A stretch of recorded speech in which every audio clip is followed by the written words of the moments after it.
கோவையில் செயல்பட்டு வரும் அவினாஷ்லிங்கம் மனையியல் மற்றும் மகளிர் உயர்கல்வி நிறுவனத்தின் 37வது பட்டமளிப்பு விழா அவினாஷ்லிங்கம் பல்கலைக்கழக வளாகத்தில் நடைபெற்றது.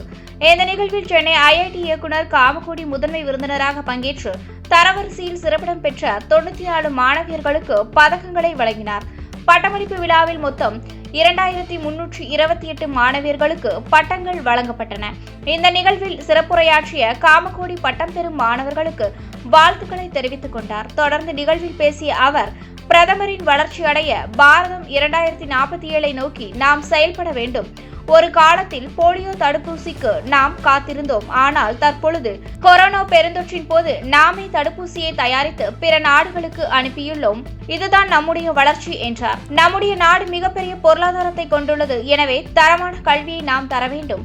உயர்கல்வி சேர்ப்பவர்களின் எண்ணிக்கை தற்பொழுது அதிகரித்துள்ளது. தமிழ்நாட்டில் சுமார் 50% பேர் உயர்கல்வியில் சேர்கிறார்கள். இதனை நாம் மேலும் உயர்த்த வேண்டும் என தெரிவித்தார். ஒவ்வொருவரும் கிராமங்களுக்கு சென்று பொருளாதாரத்தில் பின்தங்கிய 2 குழந்தைகளையாவது படிக்க வைக்க வேண்டும். அவர்களுக்கு ஊக்கத்தை அளிக்க வேண்டும். அதுபோன்று செய்தால் 2035 நம் நாடு கல்வியில் சிறந்து விளங்கும் என்று தெரிவித்தார். தற்போது எரிவாயுவிற்கு நாம் வேறு ஒன்றை நாடி செல்ல வேண்டிய நிலை உள்ளது.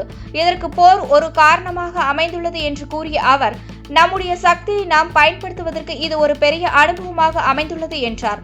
நம் நாட்டிலே அதிகமான வளங்கள் உள்ளது என்றும் நம் நாடு தயாரிப்புகளை நாம் பயன்படுத்த வேண்டும் என தெரிவித்தார். மருத்துவத்திலும் நம் நாட்டு மருந்து கடைகளில் உள்ள மருந்துகளை பயன்படுத்தலாம். கோபால் பல்பொடி போன்றவற்றை நாம் பயன்படுத்தலாம். நம் ஊரிலே அதிகமான பொருட்கள் உற்பத்தி செய்ய முடிகிறது என்று தெரிவித்த அவர், அதே போன்று ஒழுக்கத்தையும் நாம் வளர்த்து கொள்ள வேண்டும். இதனை பின்பற்றினாலே 2047 வளர்ச்சி அடைந்த பாரதமாக நாம் மாறுவோம் என்று தெரிவித்தார்.